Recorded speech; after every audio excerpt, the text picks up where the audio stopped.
Welcome back, everybody, for another deep dive Yeah. into the world of digital currencies. Mm-hmm. Today, we're looking at stablecoins and CBDCs, Right. central bank digital currencies, and what they could mean for the future of money, Yeah.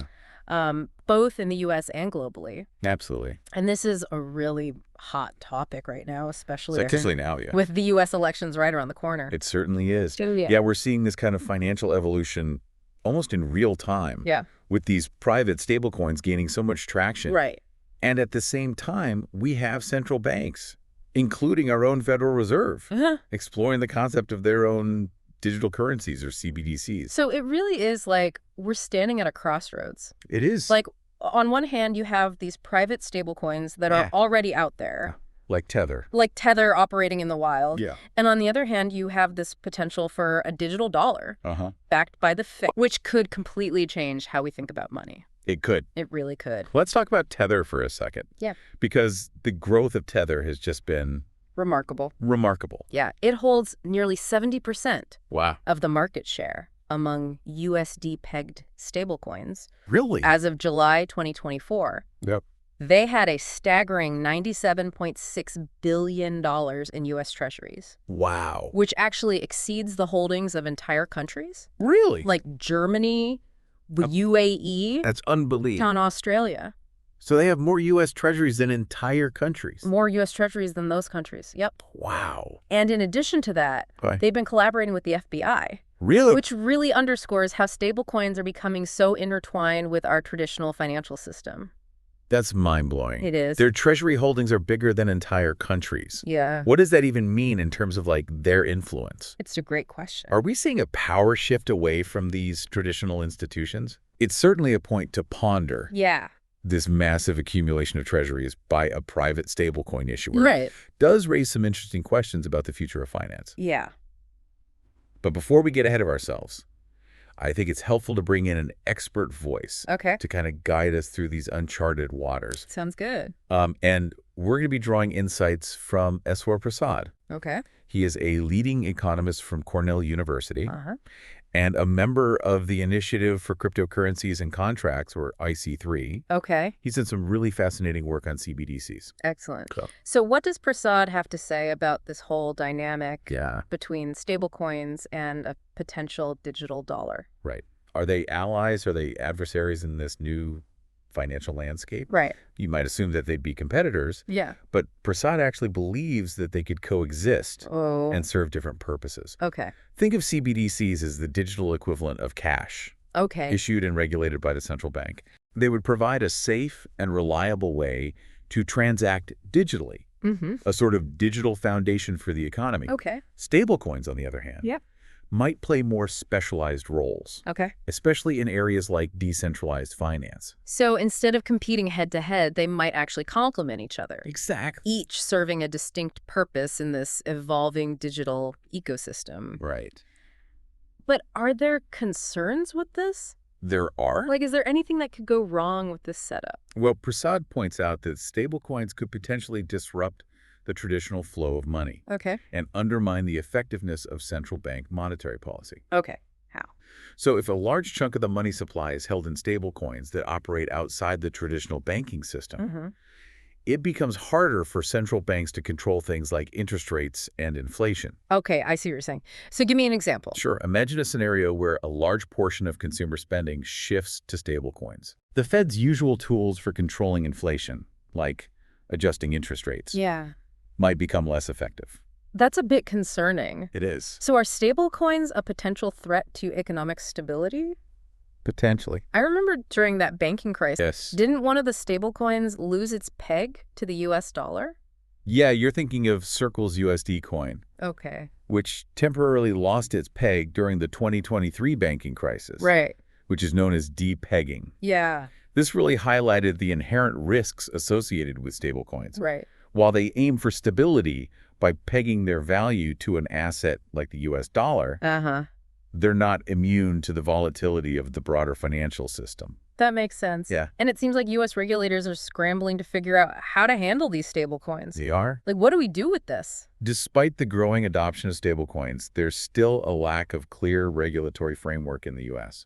Interesting. The Clarity for Payment Stablecoins Act of 2024, which is currently making its way through Congress, attempts to address this. Okay. It proposes a dual regulatory system based on market capitalization, where smaller stablecoin issuers would be regulated at the state level. Gotcha. While larger ones would fall under federal oversight. So it sounds like a little bit of a tug of war between state and federal regulators. A little bit, yeah. And this is all happening while the Federal Reserve is still researching and developing a potential digital dollar. Precisely. It's a lot. It is. We have all these converging forces. Yeah. Political tensions surrounding a potential digital dollar. The rapid advancement of stablecoin technology. Yeah. And an evolving regulatory landscape. Yeah. It's a dynamic and fascinating situation for sure. Definitely. Yeah. We've got a lot to unpack here, and it seems like we're just getting started. We are. We're going to be diving deeper into the global implications of these trends and exploring the political battleground here in the U.S. Okay, so we've set the stage here in the U.S., but let's widen our lens a little bit. Okay. And look at the bigger picture, the global race for digital currency dominance. Yeah. I understand around 50 countries. Yeah, how about that? Are actively developing their own CBDCs. Yeah, that's right.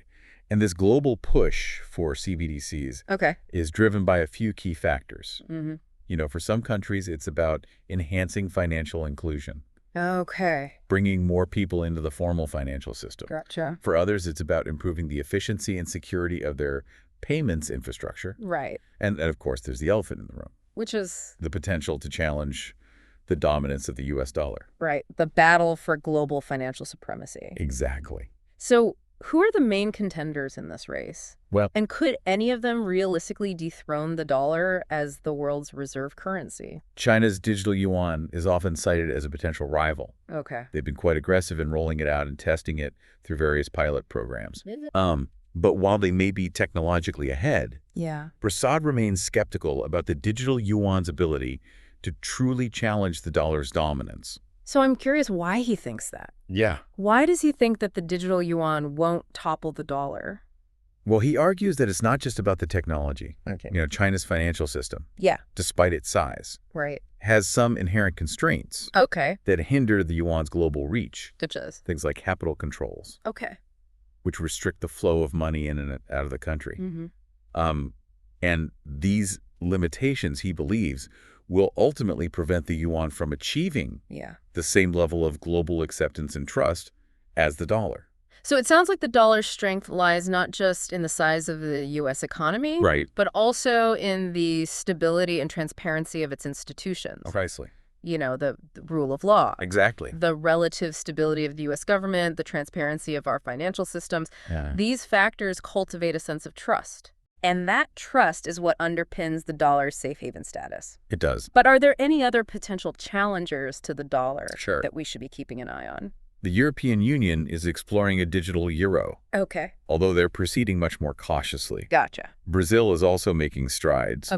With its central bank digital currency, the DREX. So these initiatives reflect a growing global recognition that CBDCs have the potential to reshape the global financial order. So we're seeing this global race for CBDC dominance. Yeah. But how does all this impact us? The everyday people? That's the crucial question we need to keep coming back to. You know, this isn't just about some abstract financial system far removed from our daily lives. It's about who controls and influences money. And that has profound implications for everyone. It is fascinating to think about. You know, we're not just talking about abstract financial concepts anymore. This is about our ability to transact. It is. Save, invest, and participate in the global economy. It's about the future of money itself. Exactly. These developments, from stablecoins to CBDCs, raise crucial questions about privacy, security, and financial freedom. Will CBDCs give governments more control over our financial lives? That's a good question. Will stablecoins offer more decentralized alternatives? Yeah, these are important questions. They are. That we need to be thinking about. And as we navigate this evolving digital currency landscape. You know, it feels like we're at a crossroads. It does. A pivotal moment in history. We can either passively observe these changes happening around us. Or we can actively engage in shaping the future of money. We can. It's a bit daunting, but also incredibly exciting. It is both of those things. To be part of this conversation. It really is. As we delve deeper into the potential implications Yeah. and choices we might face. Right. The last part of our deep dive. Remember that this is just the beginning of a much larger conversation. Absolutely it is. Okay, so we've covered a lot of ground in this deep dive, Yeah. exploring the complex world of stablecoins, CBDCs, the future of the dollar, Right. From private stablecoins amassing these vast sums of U.S. Treasuries to the global race for digital currency dominance. Yeah. It's clear that the financial landscape is changing rapidly, but let's bring it all home now. Okay. What does this mean for us? Right. The everyday individuals navigating this new financial world. Well, we might not all be economists or central bankers, Right. but we are all participants in the economy. Yeah. These shifts in how money works have the potential to impact our daily lives in so many ways. Right. From how we shop and pay our bills to how we save, invest, even interact with governments. Yeah, it's easy to get caught up in these big picture narratives of financial evolution. It is. But I'm really interested in understanding the tangible ways these changes could affect our lives. Can you give us some concrete examples of how stablecoins and CBDCs might impact us on a personal level? Oh, sure. Absolutely. What could this look like? Okay, so let's start with the potential benefits. Yeah. Okay. Imagine a world where cross-border payments are instant and virtually free, Okay. thanks to CBDCs. Mm-hmm. Think about how much easier and more affordable it would be to send money to family overseas. Right. Or make purchases from international businesses. That's a good point. Or consider how a digital dollar could streamline government benefits and disaster relief, Okay. getting funds directly to those who need them most quickly and efficiently. Those are some compelling examples. Yeah, Efficiency, speed, accessibility. Wow. Those benefits are hard to argue with. they are. But what about the potential downsides? Well, What should we be wary of as these new forms of digital currency become more integrated into our lives? privacy is a significant concern with CBDCs. With every transaction recorded on a central bank ledger, governments could potentially have an unprecedented level of insight into our financial lives. Right. Which raises valid concerns about government surveillance Yeah. and control over how we use and manage our money. It's like having Big Brother peering over your shoulder It is. every time you make a purchase. Exactly. Does the same level of surveillance apply to stablecoins? Not necessarily. Or do they offer more privacy?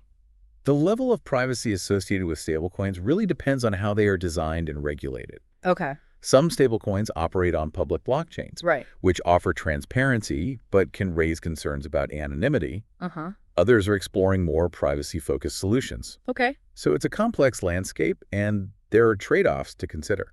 So there's no easy answer when it comes to privacy in the digital currency space. There really isn't, no. What other trade-offs should we be thinking about as we navigate this evolving landscape? Well, financial inclusion is another critical aspect to consider. CBDCs have the potential to bring millions of unbanked individuals into the formal financial system, Right. providing access to essential financial services. Uh-huh.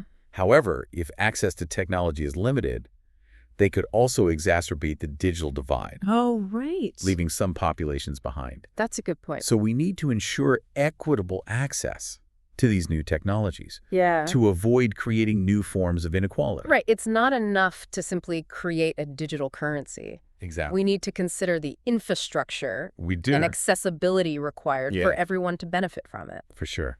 What about the stability of these systems? Sure. We've already seen some stablecoins experience volatility, Yeah. even lose their peg. Right. Could these issues pose a risk to the broader financial system? Well, you're right to raise that concern. Yeah. The rise of stablecoins and other digital assets introduces new complexities to the financial system. Right. So we need robust regulatory frameworks Okay. to safeguard stability and protect consumers from potential risks. Right. Remember the depegging of Circle's USD coin during the 2023 banking crisis? Yeah. That really highlighted the interconnectedness of traditional finance and the emerging world of digital currencies, Right. and also the potential for spillover effects. It sounds like a delicate balancing act. It is. We want to encourage innovation and the potential benefits of these new technologies. Right. But we also need to be mindful of the risks We do. and ensure stability for the system as a whole. Right. It seems like regulators have a challenging task ahead of them. They do. So as we conclude this deep dive, Yeah.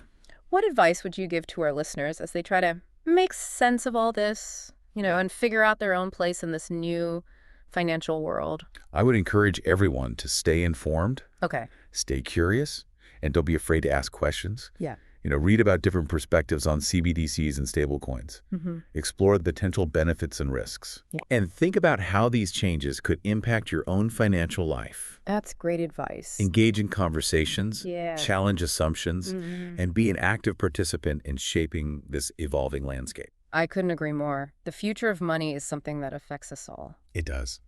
And we have a responsibility to understand and engage with these changes. We do.